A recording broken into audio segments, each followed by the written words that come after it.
Very well. Thank you so much for staying with us and welcome back. It's now time for us to get into the discussion. Being a Wednesday is the viewpoint, and let's do this. Being the 6th day of May 2026, 4 minutes past 7 a.m. Karibu sana. My name is Victor Lo.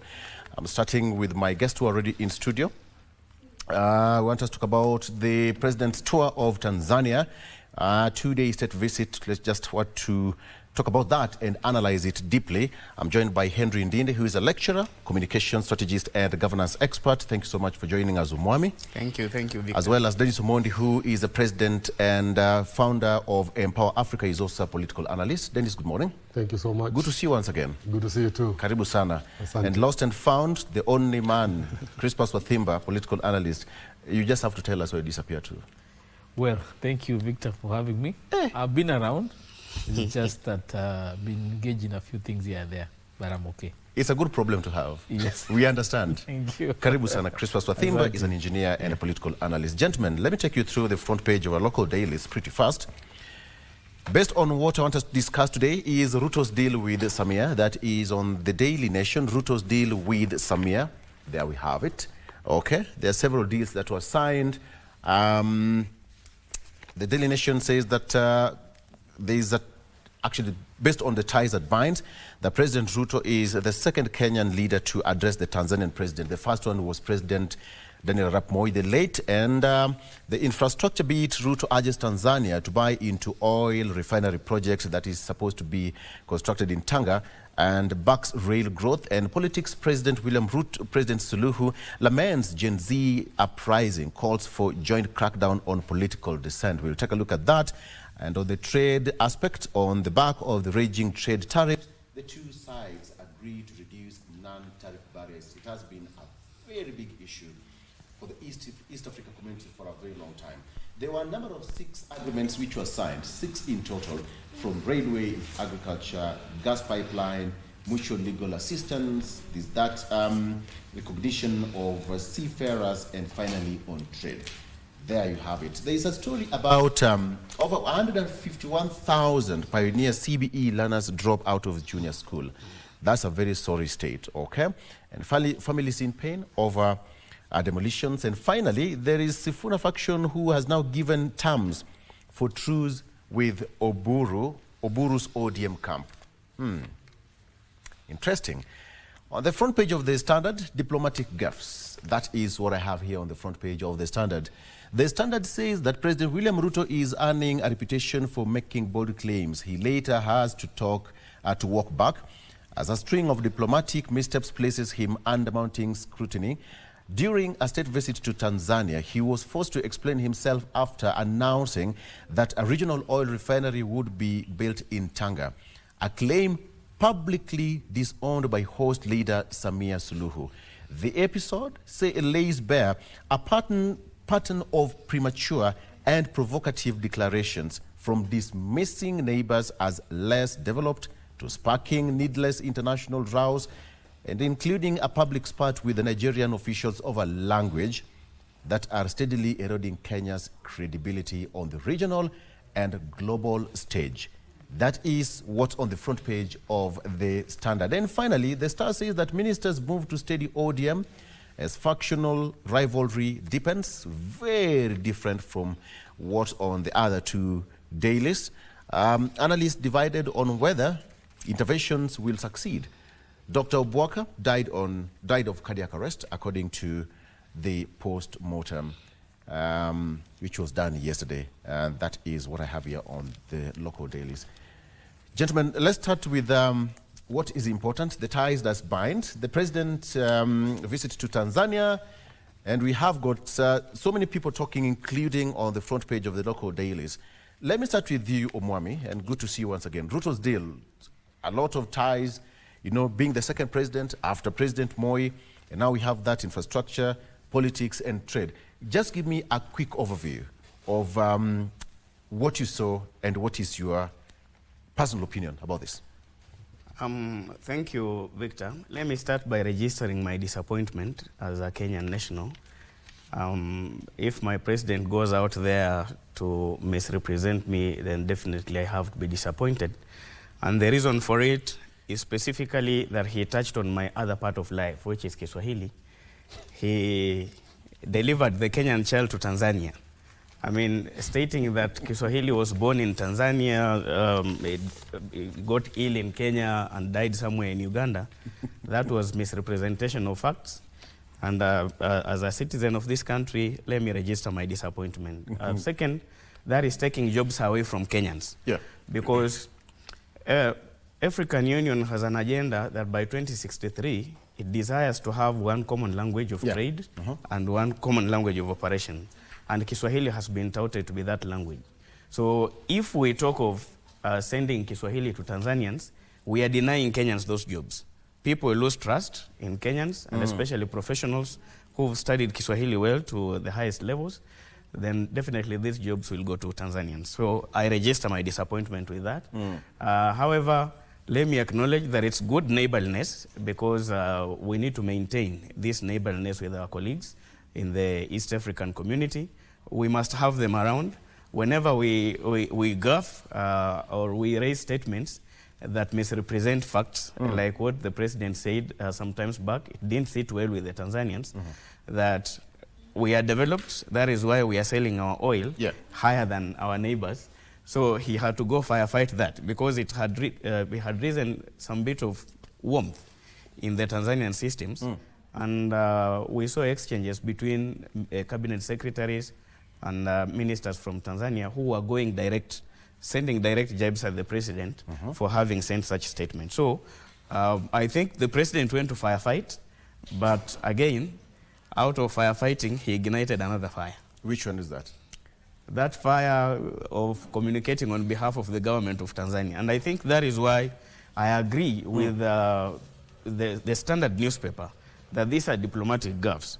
Because, my brother, the core principles of diplomacy, one is that of national interest. So if you look at the national interest, the president has failed us. If he decides to take Kiswahili to Tanzanians, he has misrepresented the interest of Kenyans who also need to benefit from Kiswahili. Then the other component is credibility. Is the information president giving, is the communication the president is giving credible? So if he raises an information or he raises statements from a point, then they are discounted. There is countenance of such information from his colleague on the other part. Then that means the information the president is raising is not credible. And that also misses on the core. Then the other component of clarity. Is his communication clear? Is he building trust? So such things, especially from statements that have come from the president, misrepresenting our relationship with our colleagues like Nigeria. You know, sometimes back he announced opportunities in German, then German countered that statement again. So that means the president is not building trust, and he's not building clarity in the information he shares, which disappoints me actually. Dennis, how important was this visit? It's the second visit and national address to the National Assembly of Tanzania. That's after President President Moi. Yeah. And it's 24 years later. Yeah. But how important is this? Having in mind that East Africa community has had a lot of they've had so many issues. Talk about the non-tariff barriers, you know, talk about one currency. They've had, you know, cross-border conflicts once in a while. Yep. But the neighborly, the kind of brotherhood that we've been enjoying, and sometimes it's better, sometimes it goes down. But how important was this visit, you know, to TZ? Important to who? That's the question. You know, I want to say something about what my brother said here. Yeah. One of the things that I do, I'm a speech expert. So I write speech and I help people with speaking. I think the introduction to the speech was genius. It's a joke that introduces he wanted to speak English, but he wanted to make it lighter. So he says that Kiswahili was born in Zanzibar, it was raised in Tanzania, it died in Kenya, and it was buried in Uganda, I think, or something like that. And what he wanted to say, he said, I don't want to continue because it got sick in Kenya, died in Uganda. and I was buried in Congo or something. Yeah. And that was an introduction to the speech because he wanted to speak English. And so I didn't take it as a killing of the language. I took it as a light, not as an introduction, as a speech. But having said that, the speech was a great speech. Let's start there. Give credit where credit is due. He was talking about trust, trade, and transformation in East Africa. Yeah. Those are things that we want, you know. But the problem I have with our leaders in Africa here is we are experts in writing great speeches, but those speeches do not see the light of day as far as implementation. And so for me, I want to see these things that you talked about, the trade and all that stuff. Are we going to implement it? Yeah. Or was it just another day in the sun where we talked really good things, but then we get memes from it, we get shorts from it, but then nothing really happens? Because the speech can be great up here, but is it felt huku chini? And so that for me, that is one of my take out of that speech when I was listening to it. Yeah. Okay. Crispus, I mean, when you see the president visiting, that is the first visit to Tanzania after Suluhu was sworn in a couple of months ago. He didn't attend. It was the deputy president who was sent to represent Kenya and to present the president to that effect. But then now, how important was it, apart from deepening the bilateral ties and trust between the two nations? Well, we need to look at this visit from a historical perspective. Kenya has always had an on and off relationship with Tanzania. But as much as we have had those challenges in terms of how we relate, we are neighbors. Yeah. You don't choose your neighbors. Your neighbors are what God gives you based on the location that you were born. So we must acknowledge that we must find mechanisms on how to coexist with our neighbors. And if you look at the history of Kenya in terms of trade, in terms of partnership, there was a time, I think in the Moi's time and even Ali Kibaki's time, Kenya actually was second in terms of investment in Tanzania. As much as Uganda was our biggest trade partner, in terms of the areas where we had invested most as a country outside Kenya, Tanzania was one of those regions. A lot of businesses that were in Kenya were also investing in Tanzania, because remember there was a time we could not do cross-border trade. So most Kenyans went and set up businesses in Tanzania to be able to take advantage of that market. So number two, we have also seen where our trade volumes growing up over the years, especially in areas, for example, to do with the agriculture, where we buy a lot of produce from Tanzania to Kenya. And as we continue to grow as a population and our area of production goes reducing, we have relied on our regional neighbors to feed our people. Yes. So that is very important, because as a head of state, you need to make sure that your people are able to feed themselves. So it's important that he's able to ensure that despite the challenges in terms of relationship that we have in the past, we continue establishing mechanisms where we can be able to do business together. The common man can be able to go buy onions, beans, milk from Tanzania and maize, and be able to provide the required resources to feed its nation. Thirdly, as a region, we have opened up ourselves to the East African community. And the East African community presents a very unique opportunity of over 250 million population. Then you ask yourself, if we are buying as a region, just between Kenya, Tanzania, Kenya, Uganda, and Rwanda, we spend over, we buy over 500 million liters of oil. If you add what Tanzania uses, what Burundi uses, what South Sudan uses, then it makes sense for us to go into the direction of Nigeria, where Dangote has made a very bold move by investing in a refinery in Nigeria, which today is what is saving Nigeria or West Africa region in terms of providing fuel, which for a very long time they were relying from what was being provided by Europe. And today, if we had the same refinery here, we would now be providing. Why don't you have it? Because even the president said, if I had an opportunity, I would have done this back home. You see, we as a country have made decisions in the past that have come to haunt us.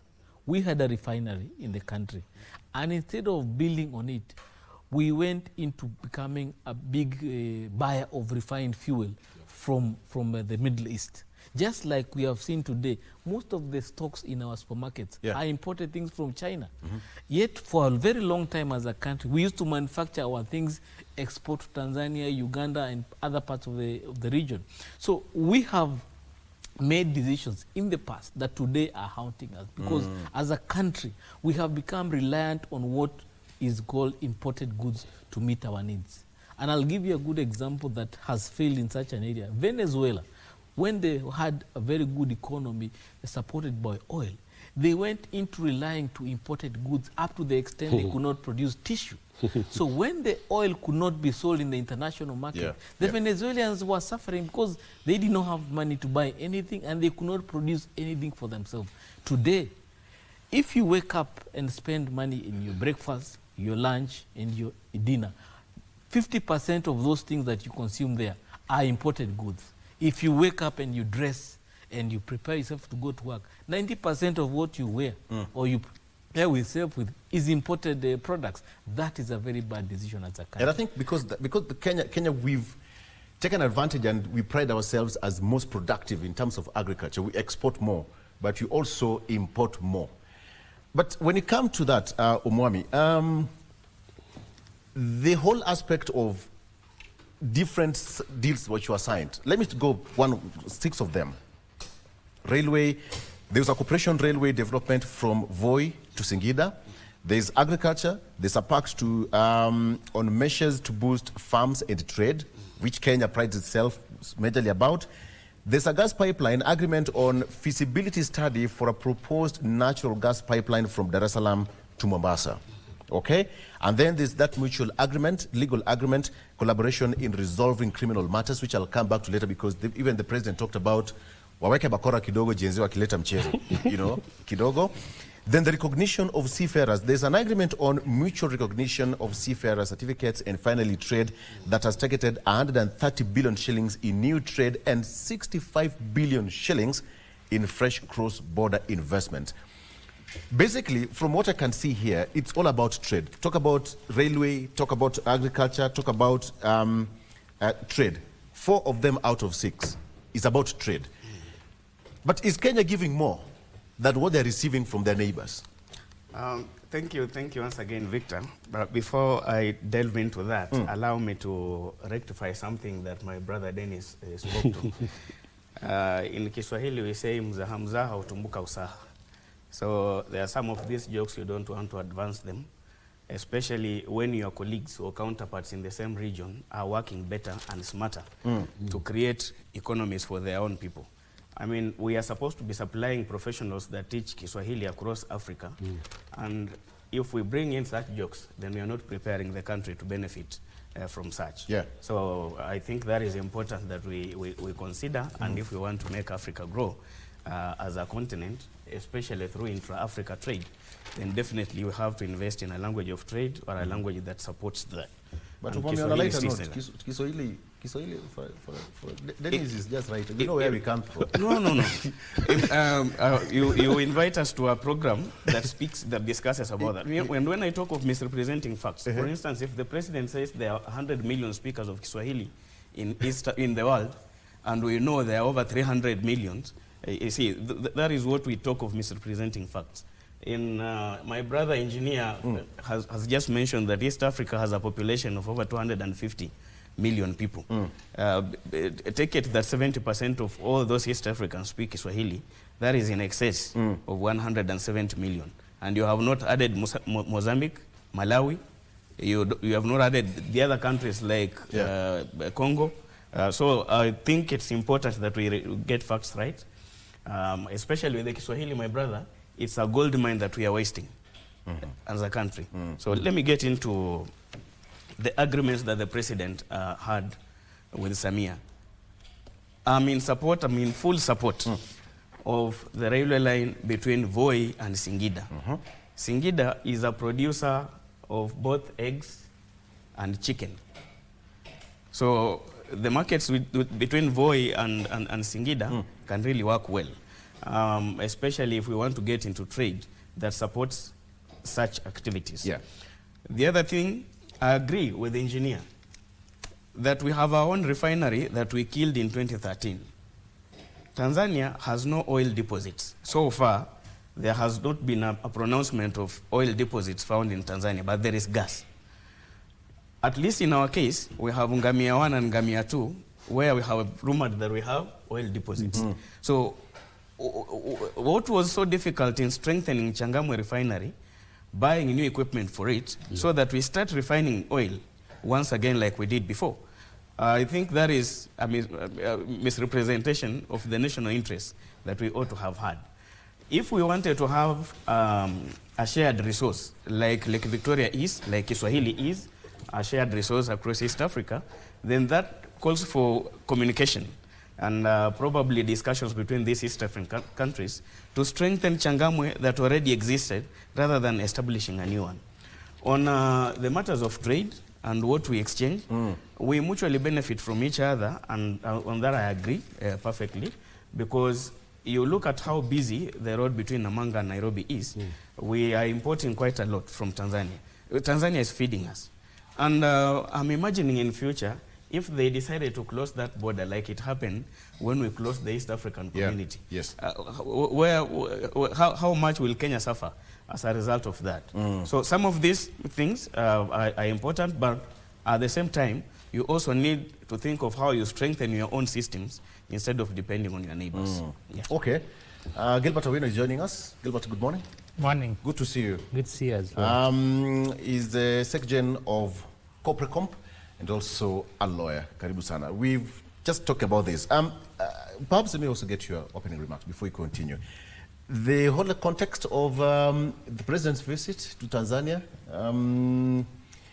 it's a historical one to that effect. Yeah, thank you, Victor. There is a good and bad. The good is that I commend the person who wrote for him the speech, the introductory speech in Parliament in Dodoma, where he said that Swahili was born in Zanzibar and then it became a teenager. Kiswahili kilibalehe Tanzania bara. Kubalehe, that means you move from being a boy now to an adult. And then Kiswahili started getting sick in Kenya, and then it went to Tanzania, it went to Uganda, where actually it died. And then the burial happened in Democratic Republic of Congo. I think metaphorically he was just referring to our culture of butchering this language. And of course, it gets worse as you get further west into the, that side of Africa. So to that extent, I think he brought in some humor. I wish the writer would have maintained the linguistic fidelity in the sense that that was such a short introduction that he could have just spoken proper Swahili because he's able to do it. So I denied him some marks when he said Kiswahili ili instead of Kiswahili kili. But Artistically, yeah. As an artist and a script writer, I think it was just being dramatic in his introduction that you guys, you're better than us. Yeah, I'm home. Yeah, so give it to me when I speak in English. Yeah. Musiona ni kama. Yeah, to that extent he did well. Yeah. And you could see how, you know, a language is not, it's as good as it was a sarcastic praise of the Tanzania. more you break it, the better it is to the consumer. You could see how the Tanzanian MPs were actually, you could see it in their eyes.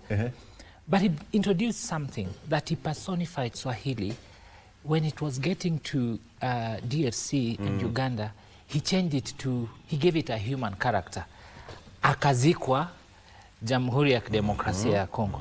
To that extent, whoever did that speech, I give it kudos. Yeah. But back to the gafes that the president experienced, I think that should never ever happen again, because the president has maintained the big brother syndrome among the East African heads of state.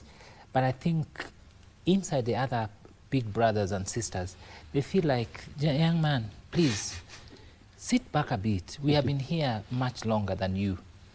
And you could see in the rebuttal of President Samia, when she was saying, nilimnong'onezea Ruto, like I whispered to him, tukiongea naye pale kando kabla tufike hapa, that hayo ambayo unasema mimi siyajui. What does it mean? Samia is just saying that you have a habit of speaking too much. Some things you better leave to us and we'll deal with them, especially on issues that are on infrastructural development, particularly in an East African country. If I come to Kenya, it is incumbent upon the president of that country to speak to his citizens what actually that visit has brought. So he could have spoken about the Kenyan side and let the Tanzanian people, the Tanzanian president, speak on the issues that basically are infrastructural in nature, but to the benefit of the Tanzanian people. He forgot that. So I think maybe it is a defining moment for him, that next time there is always benefit in speaking less and appearing just to be withdrawn on facts. Yeah. Okay. You know, good thing is that Umwami is looking at me as if, Umwami, you want this tea?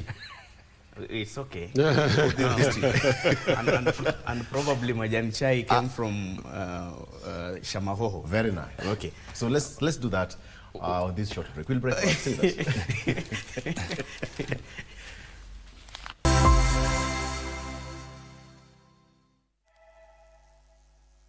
All right. Thank you so much for joining us. Henry Ndindi, lecturer, communication strategist and governance expert, still here with us. Dennis Omondi, political analyst. He's also the president of Empower Africa.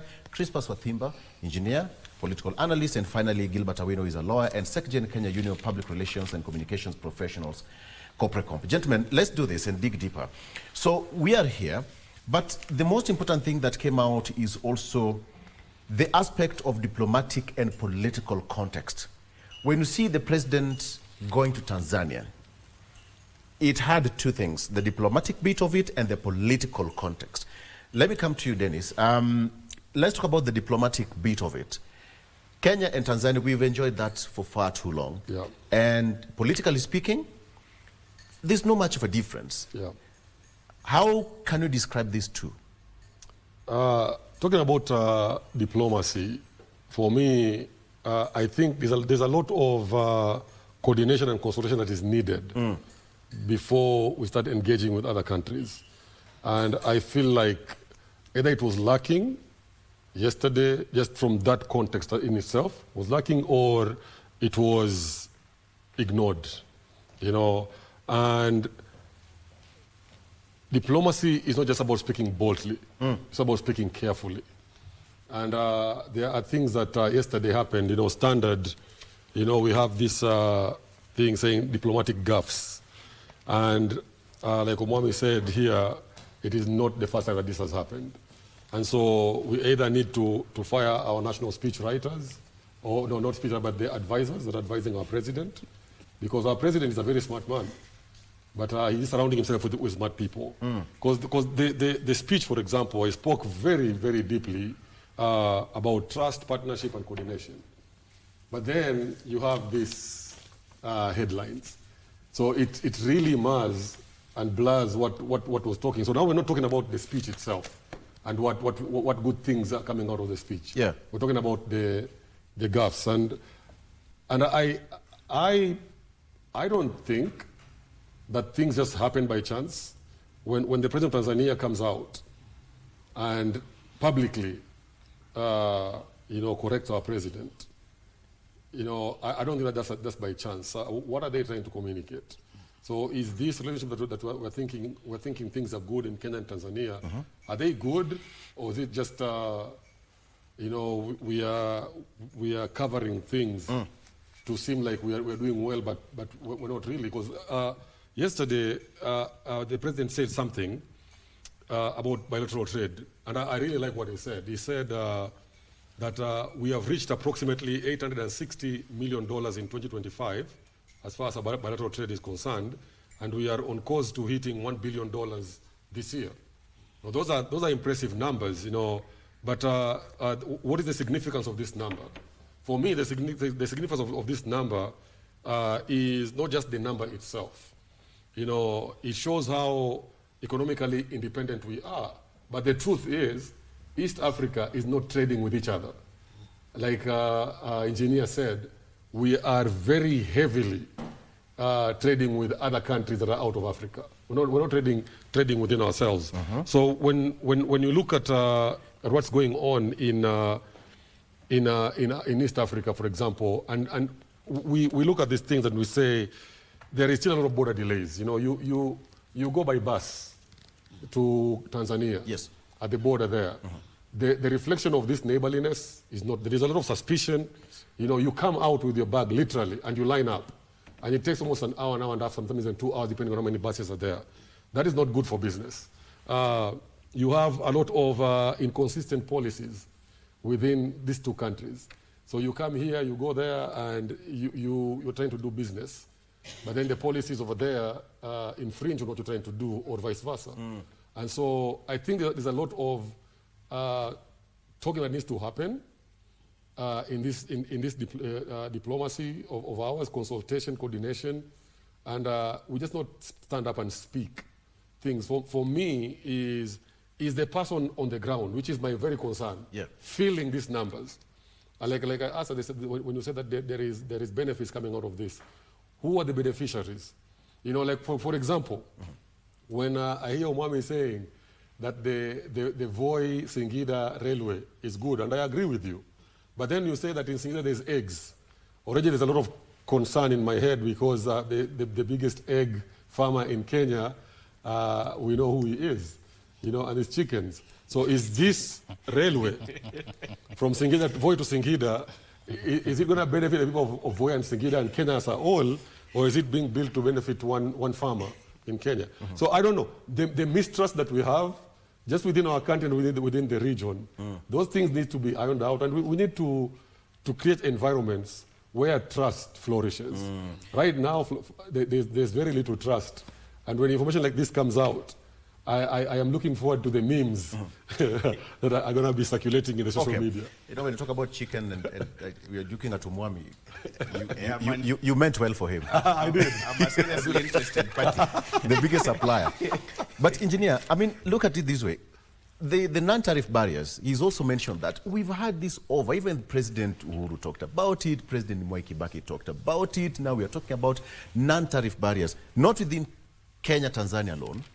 Even crossing over to South Sudan, going to Juba, going to Congo and all that, it's still a very big issue. No wonder Kenya, we do a lot of business with other countries, as he said, with other countries outside Africa than among ourselves. You see, if you remember when Kibaki came to power, the trade relations across the borders were very low. Yes. But within a very short time, Kibaki was able to restore the position of Kenya as a leading economic power to the extent that people had built confidence within the region that Kenya is able to give us direction in terms of manufacturing, in terms of infrastructure, in terms of agriculture and all that. And personally, I had the opportunity to leave university, work for a very short time in Kenya. And within that period of Kibaki, I was able to work around the region in terms of working in Uganda, Tanzania, Burundi, South Sudan. And during that period, I would appreciate that the pride that Kibaki and the Kibaki administration brought to Kenyans also was something many people in the region admired for a very long time. But following the issues of post-election violence, we suffered a great deal in terms of reputation as a country. Yes. And in terms of stability that the region really used to enjoy from us. And successful governments have not been able to bring us back to that point where the region had trust in us. Why? And the question is why? Because of the it was a very big step then. Because of the political atmosphere we have created, the kind of investment we have made in politics as opposed to building the economic structures that people had confidence in us. You know, when I was in Uganda, people would say anything that is produced in Kenya is good. You go to Tanzania, anything that is produced in Kenya is good. Even if it is produced there, brought to Kenya, then sent back, as long as it is shows made in Kenya, it was good. And because of the challenges we went through in terms of the politics, these countries have continuously built capacity. Today, we buy tiles for construction from Uganda. We have cars that are being assembled from Tanzania brought to us here. Yeah. Because these countries have also realized they need to become reliant. So unfortunately, to the extent now our president is saying we also need to do a refinery in Tanzania, sends a very bad message that, oh, Kenyans have given up. Kenyans have no longer interest in building their own. They want to rely on what is being provided by other people. We have heard of the Kenya pipeline, IPU. Ugandans bought over 50% or 20% of what was out there. We are now having nation media being bought by a Tanzanian. We have had Bamburi cement being bought by a Tanzanian. So there is this communication, the impression that Kenya is losing its position as an economic region. Yet we still have a big economy that provides good market for people. So what is going to happen over the next 10, 20 years? We may now become a very weak economy compared to others. Yeah. And that is very unfortunate. So we have made mistakes, and I think the president has not helped in terms of restoring the position we held as a regional powerhouse. We need a very clear foreign policy, especially addressing the issue of how we interact with our region, in terms of restoring the position we have as a country, because we have room to restore that. If we fail, we will suffer a great deal. As you've heard the gentleman talking about Kiswahili, I was at the middle of the move from Kikwete to Magufuli. Yeah. Many Kenyans were kicked out of Tanzania, out of the position that Magufuli took, said, this place is not for Kenyans. They have no place here. And we were all told to leave, and we left whatever we had there. So we need a leadership in this country that will always make sure that our position here and abroad is held fast. Gilbert, look at it this way. Kenya has played a big role as a big brother, regionally speaking. And could this be seen as a reset mission? You know, we've had kind of recent tensions surrounding trade policies, infrastructure, joint infrastructure projects like the Tanga now refinery that is now coming up. Is Kenya playing a reset mission? Yes, Kenya is playing a reset mission in this sense. You know, the talks about statistics, you know, trade, deficit in trade, those things don't make sense to a common, even to me, who is fairly elite, I really do not really care what those figures mean. What I care about is the experience I have undergone in the hands of Tanzanians. Last year I was going to DRC, and to enter, and my flight was via Dar es Salaam, so I decided to spend in Dar. It took me almost 45 minutes to exit the airport because they wanted to establish what really do I do and what am I going to do in Tanzania. And I was just saying, my flight is tomorrow. I would like to spend in Dar and head to DRC the next day. Go to Arusha here. At the border, they will ask you, what exactly do you do and where you provide the contacts of that hotel. And you could be having friends, you know, they treat you like a foreigner from Yugoslavia, having traveled all the way and trying to, enter into TZ. So what I feel the president could have done, because Tanzanians really are not happy with us because we are fairly bravado in the way we do things, but also... Is it our own making? It's the making of the Mzungu who came here and made us feel that we are better than the Swahili speakers. And it has stayed. In fact, if you go there, they'll tell you, Nairobi ni uzunguni, mtu kutoka Nairobi huyo mzungu. But at the same time, there also are bad behaviors that have been experienced in Tanzania that that do not reflect the Swahili culture, a culture of love, a culture of togetherness, a culture of ujirani mwema. That really is not here, because in Kenya we never say hi to our neighbor. In Tanzania they do that.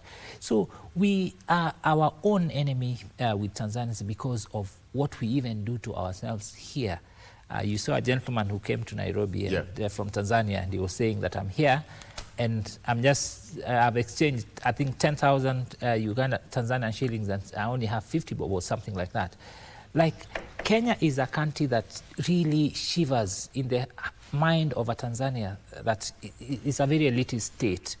And the more we continue seeing that elitism, the more we make them feel that we are not part of this community. And I would want to extend to his point on the extension of the railroad line to Singida. You know, I think we cede too much to the Tanzanian people without actually pricking the boil, because what I had expected the president to tell them is that, please, your people in Kenya do not experience the same treatment that Kenyans get in Tanzania. A Kenyan in Tanzania, they have come to my hotel. There was a time I was in Bagamoyo, and they knocked my hotel room at night, and I told them, I've just come for a visit at some place here. They forced me to walk to a police station just to explain why I'm in Tanzania. And that happens with so many other Kenyans. So the president should just have spoken to them and told them that Kenyans, these are East Africans, please just let them do their business and come. Kama mtu amefanya makosa, wacha ashikwe.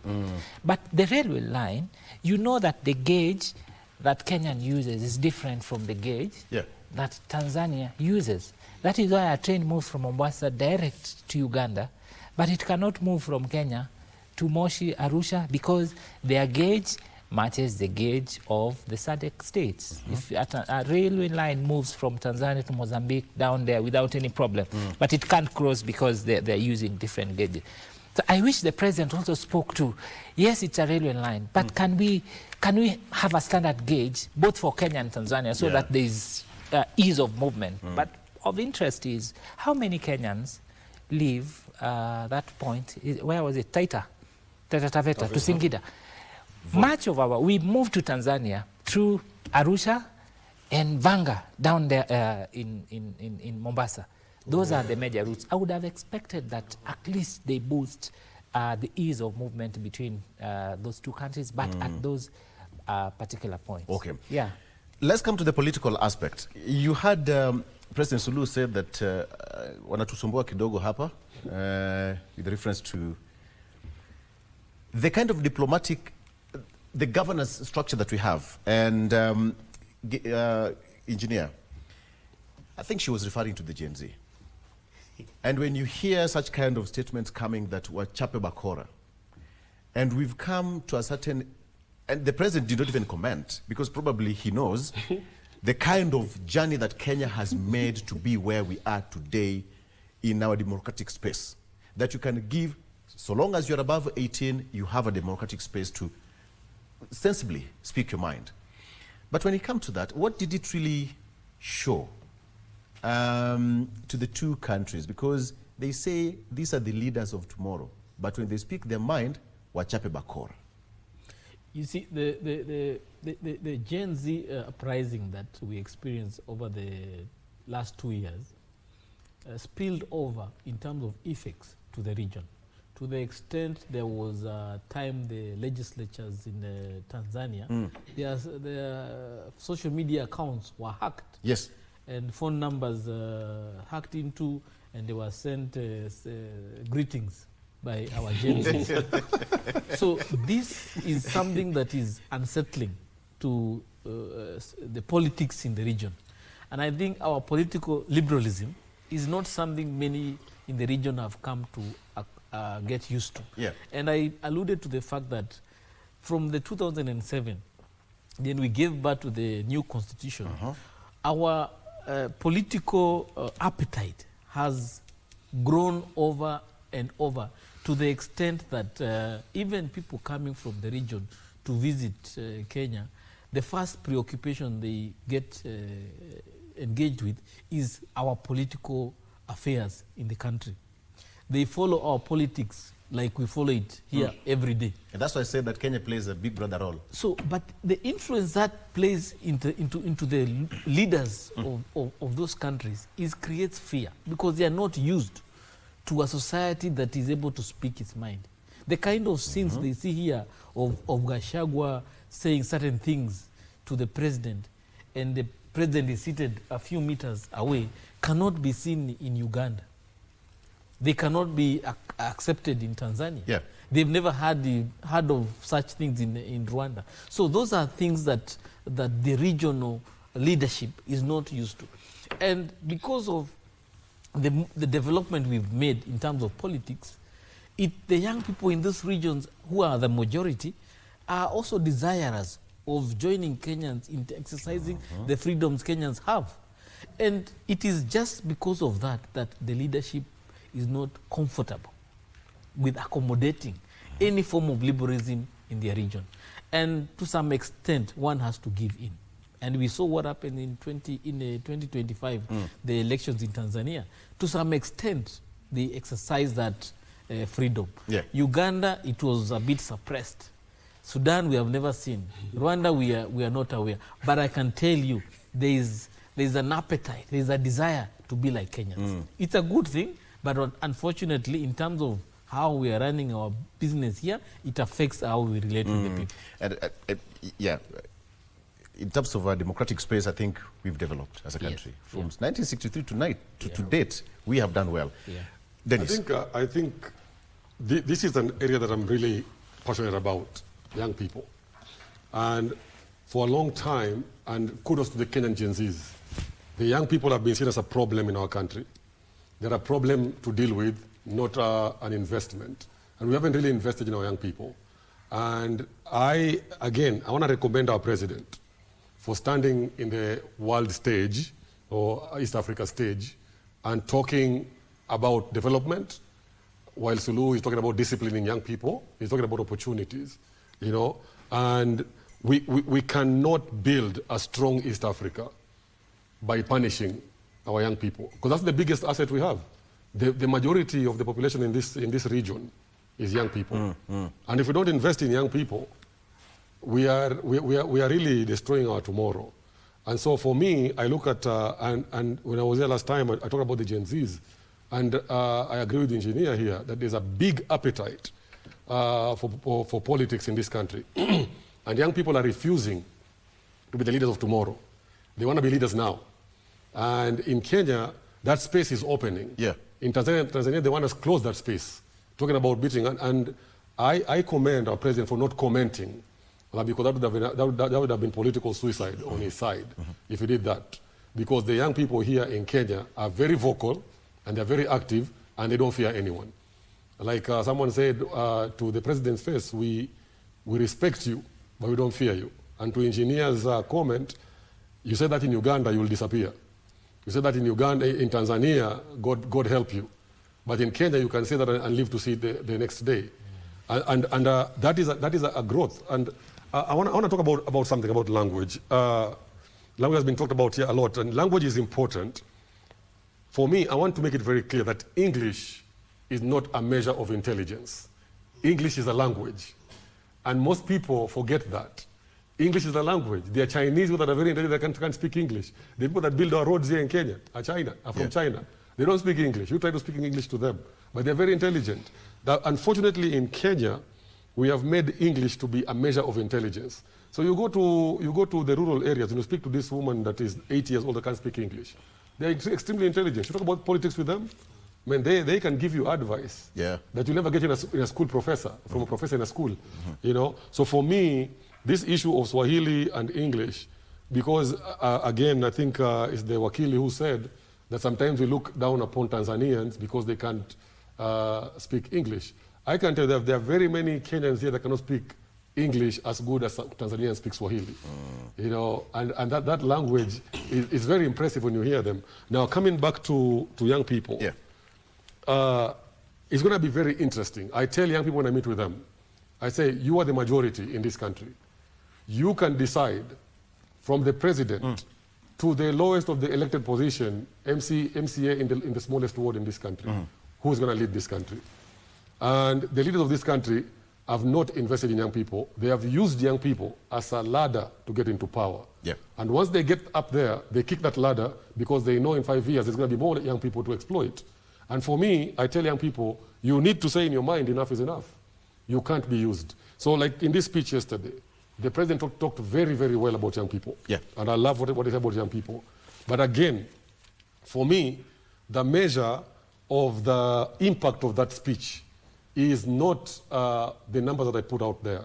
It is these young people down here, are they feeling the impact of that 860 billion that is being talked about? Okay. And the reality is they're not.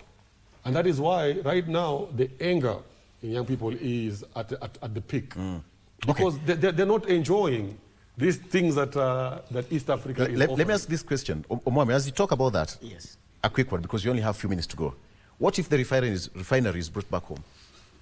I've just received a text here. What if Tanzania says, no, we are not consulted, and so it was a a tactical move, or say, okay, I plotted this in Tanzania, they don't want it, then bring it back home. So what if that happens? It's a plus to us, because what we need in this country is manufacturing. Yeah. We want to grow manufacturing in this country as a way of creating jobs. So if we can have it come back to Kenya, or we revisit the conversation of reviving the refinery, that is the best discussion. Remember Dangote was here a few days ago, that he's ready to support the move. And I think that is the serious conversation we need to have as a country, rather than getting into neighbors and getting into agreements with them on how we can refine oil in their countries. If they don't have oil deposits, they don't have those barrels, then what are we expecting? They don't have the raw materials to manufacture that. Yet we have it. So we can leverage on the position we have to get it right. But on the youth agenda, on the political agenda, in learning, you can consciously decide to learn from the best or learn from the worst, both consciously and unconsciously. So whether the president made a choice to politically learn from the best or the worst in how to handle the youths, fair enough. I like the statement that my brother Dennis has said, that he is appreciating the president for exercising refrain. At times, silence is also a communication. It might be a communication that I've heard you. I'm going to implement this in silence.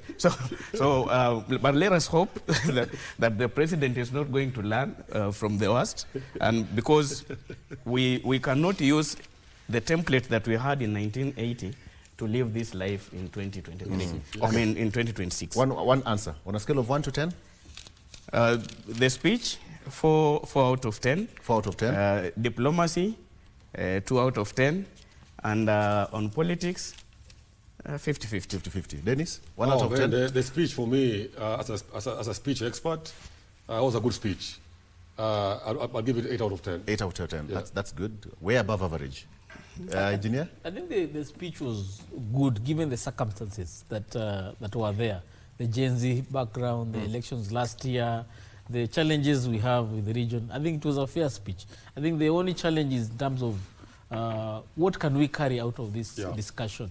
Because me, who want to go to Tanzania and I'm not harassed, that's what concerns me. If I want to do business with my friends in Tanzania, I want to do it without TRA and other state agencies being on my neck. So if that can be realized over the next few months, we'll appreciate. But we appreciate that the president is also looking for allies as he goes to the next general election, because the region also has an influence in how we will make the decision. In the case there is a fallout here, the region has to be behind you in terms of making sure the country remains stable. Great. Yeah. Tumalize kwa Kiswahili. Kweli, lakini kwanza what Dennis has said, I think let's prick the boil where it needs to. The bad culture of the East African heads of state, where oppression, we are seeing borrowing the culture of oppression from the best.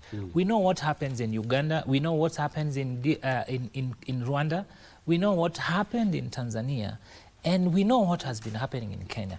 I think let's call it out. I mean, the culture of killing young people and then, you know, giving it a script, eti wanajiita wana East Africa. That's how Suluhu akasema tuachape bakora kidogo. Bakora gani? Ni bunduki kuua. Kwa hivyo, I think the culture of killing young people just for expressing, Kenya left that place a long time ago. Lakini ningemshukuru sana kwa kuweza kutoa hotuba niliyopenda, lakini abadili mbinu ya kuzungumza. Mara nyingi tu anavyozungumza ni leo kesho, ni kama yuko Kenya, yuko wapi, ajaribu kubadilisha kulingana na mazingira. Asante sana. Ndio. Anayeongea anaitwa Gilbert Awino. He's a lawyer and also Secretary Kenya Union of Public Relations and Communications Professionals, Kuprecomp. Christopher Swathimba, political analyst, thank you so much for joining us. I know it's been a busy moment for you, but it's a good problem to have. As well as Dennis Omondi, political analyst, is also salivating for CIS senatorial. Salivating. And Henry Ndindi Omwami, thank you, lecturer, communication and strategist and governance expert. Asanteni sana wangwana kwa kukuja katika show hili la Good Morning Kenya. Mimi kwa jina naitwa Show hili. Wanajua Kiswahili. Kiswahili ndio mnapaswa kuwa mnatumia kila Thank you for watching. Show hili.